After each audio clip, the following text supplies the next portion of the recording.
my classes are an hour ahead. So now I have to get my homework done an hour earlier. And it's really rough for me because if I would have remembered this fucking fall, spring forward thing, I would have gotten this done yesterday. Because what did I do yesterday? I don't even remember. The days are just mushing into each other when you have fun. Let me see. I don't even think. Oh, that's what fell. My pen. I was like, something fell. Okay. All right.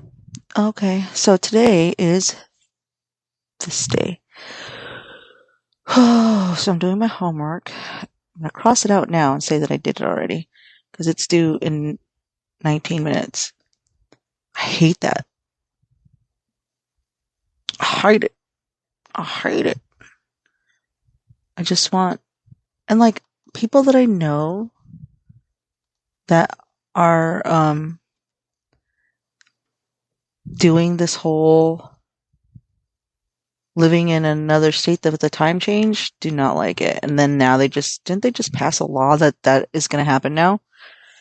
So that sucks for them because I'm in Arizona and it does not suck for me because I am on regular time. If you hear the wind blowing, it's because my fan is on full blast and I apologize.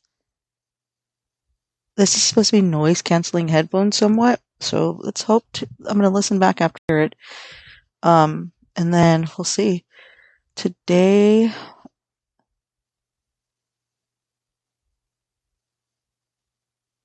God, I cannot just focus on one thing, can I?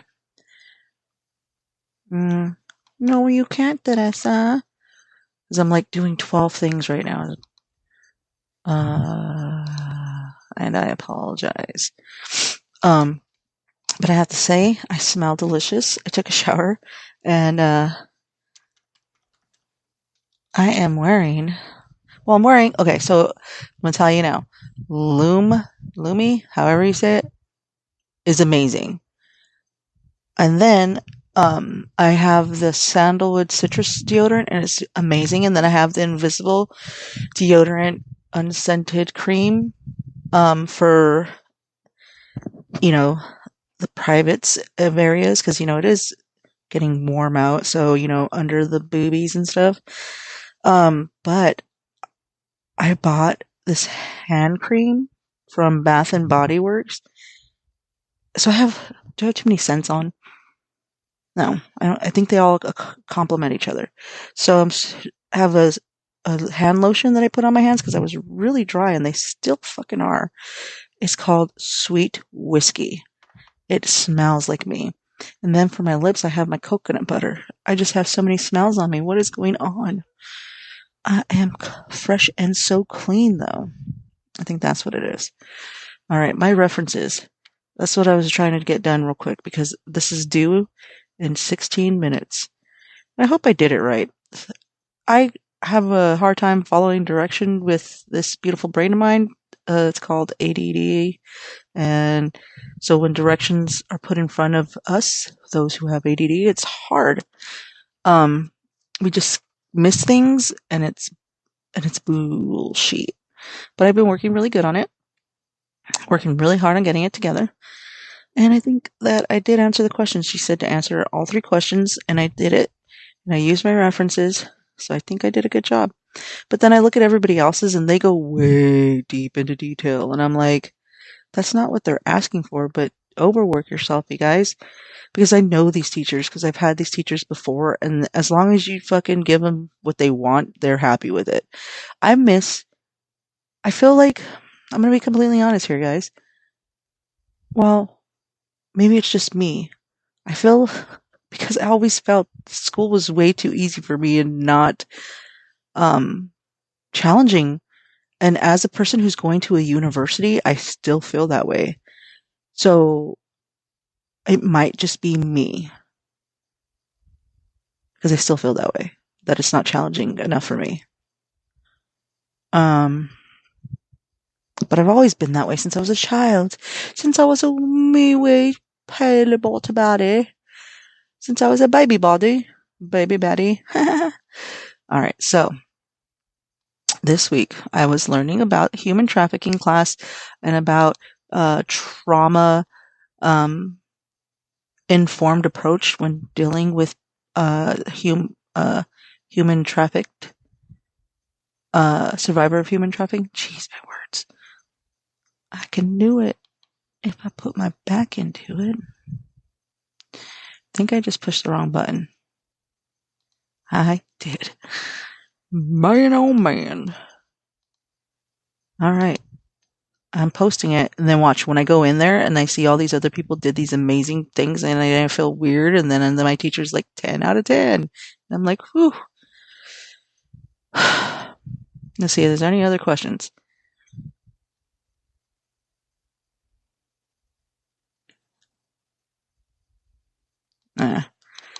Yeah. All right. So yeah, I think that everybody,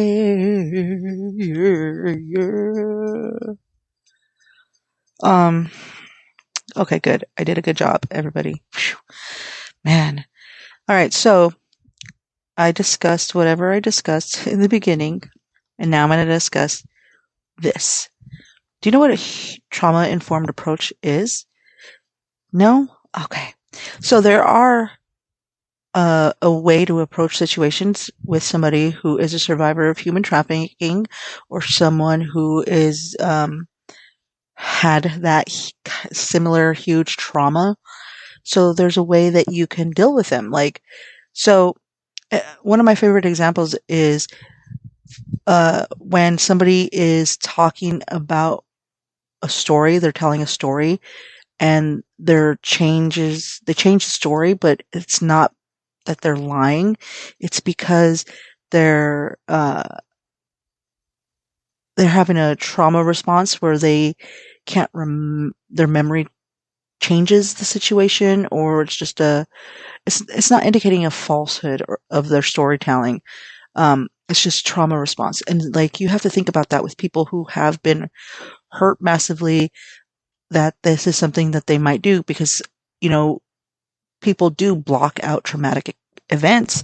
Some, even myself, like traumatic events for myself, like I sometimes don't even remember whole ass relationships that I've had because I've blocked it out. And I was like, I don't even remember the feeling of being with that person.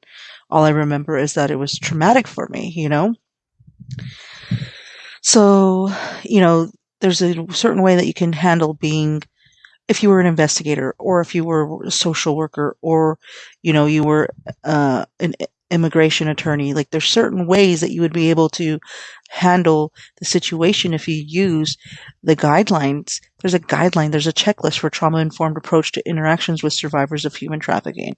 And I think that it's a beautiful thing, and the government actually has it on their website, on the United States Department of State. It's on their website, and it gives you a well-rounded guidelines and approach. It does. It really does. Just to be aware of the importance of physical as well as emotional support, provide opportunities for control and empowerment whenever possible. Be aware if the individual appears to shut down or disconnected. This may be a sign that the person is overwhelmed. Like, there's certain things, that you need to learn about the human reactions, and because of trauma. Trauma is a huge bitch, man. Like I was talking about earlier about reading my tarot cards and just doing a reading in general for myself. Like, I was doing an oracle, and I was like, boom, bitch. And I was like, whoa, ho, like slapping me in the face with certain things. And I'm like, okay, all right. Like, I am doing a really good job on myself and moving forward, and I'm being, I am aware of my trauma, and I am being gentle with myself. And that is a huge step for me. And a lot of people need to do that for themselves. Oh, sounded like a chirp outside. You know how that is in the hood. So, yeah, so that's what I'm learning this week for this class. And I have more homework due this week. I'm going to be working in my garden because I need to, because it is getting wild out there, you guys. I posted on my Instagram. Go look at it. The fucking pumpkin. They're blooming like crazy. I think I need to find a new spot for them. I don't know. But everything's going well. Things are going good. I've made some decisions in my life to like better myself on this path. Since I've gotten hired on at this job, like there's things that I need to do for myself to get myself forward in life. I have personal goals. I have 5 year plan. I have a 10-year plan all up in this boggin of mine. Uh, just be gentle with ourselves. We're going through shit, you guys. We're going through a pandemic. Like, if your partner is not being gentle with you, and you can't even be gentle with yourself, then who's going to be gentle on you? Like, the first 2 years of the pandemic were really hard. We're going into our third year, you guys. The first 2 years were fucking hell, you know? We survived. Some of us survived, and, we lost people along the way. And if you know me, we are having mass for my uncle, um, Tony. I think it's this Sunday or the second Sunday in April. I'll let you know. And then the church is also having a mass in my uncle, or my Nino Albert's name as well. Those are my two uncles that passed away in 2021, so a year ago. Jesus Christ. Oh, man. Just can't believe it's been a year. They both passed away in like January. One from COVID and one from a heart attack. They kept testing him for COVID, but I don't think he had COVID. But either way, my godfather has passed away, and my very close uncle Tony, my Theo Tony, passed away from COVID. R.I.P.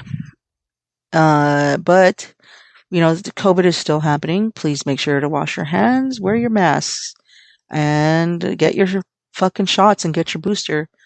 Oh my Jesus! I just remembered that I need to go to my volunteer work thing on the day that might be the day of the thing. Okay, no, I think I'll make it. Okay, sorry, I just had a freaking memory. All right. I do appreciate everybody for tuning in to Roosevelt Rebel. I'm sorry this was all over the place, per usual, but next episode will be about arts and entertainment. And I do appreciate my listeners all over the world. Thank you for tuning in. Check me on all the platforms. I have like 4 minutes to get something done. I appreciate you. I love you. Bye bye. Check me out.